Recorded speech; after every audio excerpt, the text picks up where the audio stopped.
हनुमान चालीसा की वो चौपाई जिसे सुनकर बड़े बड़े वैज्ञानिक रह जाते हैं दंग।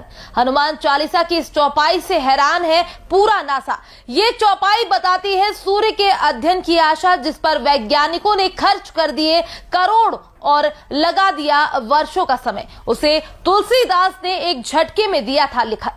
हमारे साथ जानिए पूरी खबर और समझिए कैसे हनुमान चालीसा की एक चौपाई ने बड़े बड़े वैज्ञानिकों को कर दिया पराजित। इस समय दुनिया के तमाम देश सूर्य का अध्ययन करना चाहते हैं, इनमें अपना भारत भी शामिल है। कुछ वर्ष पूर्व वैज्ञानिकों ने सूर्य का अध्ययन करने के लिए धरती और सूर्य का पता लगाया, जिससे वर्षों का समय लग गया और करोड़ों रुपए खर्च हो गए। लेकिन जब सूर्य और पृथ्वी के बीच की दूरी का पता चला तो सभी हैरान रह गए। ऐसा इसलिए क्योंकि जिस दूरी का पता लगाने के लिए वैज्ञानिकों को बहुत मशक्कत करनी पड़ी, वो दूरी पहले से हनुमान चालीसा में लिखी हुई थी। जी हाँ, आप बिल्कुल सही सुन रहे हैं, धरती और सूर्य की दूरी पहले से हनुमान चालीसा में लिखी है। आज हम आपको इसी से जुड़ी पूरी खबर बताएंगे और ये भी समझाएंगे कि ये हनुमान चालीसा में कहां पर लिखा हुआ है।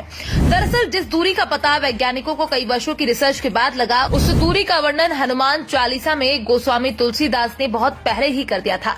वैज्ञानिकों की माने तो सूर्य और पृथ्वी के बीच की दूरी करीब 15 करोड़ किलोमीटर है, लेकिन सैकड़ों साल पहले ही तुलसीदास द्वारा लिखी गई हनुमान चालीसा के एक दोहे में ये बता दिया था कि सूर्य और पृथ्वी के बीच 15 करोड़ किलोमीटर की दूरी है। गोस्वामी तुलसीदास द्वारा लिखी हनुमान चालीसा के इस 18वीं चौपाई में सूर्य और पृथ्वी के बीच की दूरी का वर्णन करते हुए लिखा है, जुग सहस्त्र जोजन पर भानु, लील्योता ही मधुर फल जानू।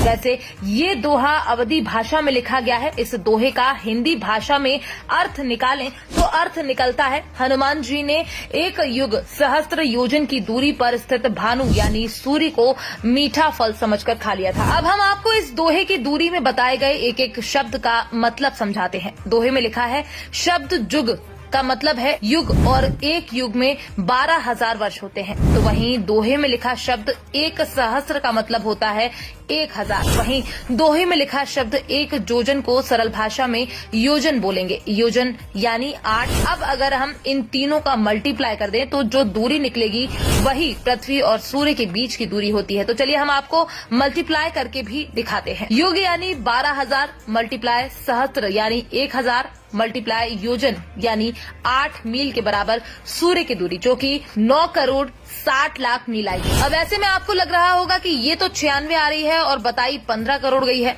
दरअसल अभी जो आपने कैलकुलेशन निकाला वो मील में निकाला है। जब हम इस मील को किलोमीटर में कन्वर्ट करेंगे तो वही दूरी निकल कर आएगी जो वैज्ञानिकों के द्वारा बताई गई है। जैसा कि 1 मील में 1.6 किलोमीटर होता है, यानी कि 9 करोड़ 60 लाख का मल्टीप्लाई हमको 1.6 से करना होगा। जब आप इसका मल्टीप्लाई करेंगे तो आंसर आएगा 15 करोड़ 36 लाख किलोमीटर। बस यही वो दूरी है जो गोस्वामी तुलसीदास द्वारा हनुमान चालीसा में बताई गई है, जिसको वैज्ञानिक भी सत्य मानते हैं। वैसे हनुमान चालीसा की इस चौपाई पर आपकी अपनी क्या राय है? क्या वास्तव में जिस पर बड़े बड़े वैज्ञानिक माथापच्ची कर रहे हैं उसे हिंदू धर्म ग्रंथों में सरलता से लिख दिया गया है?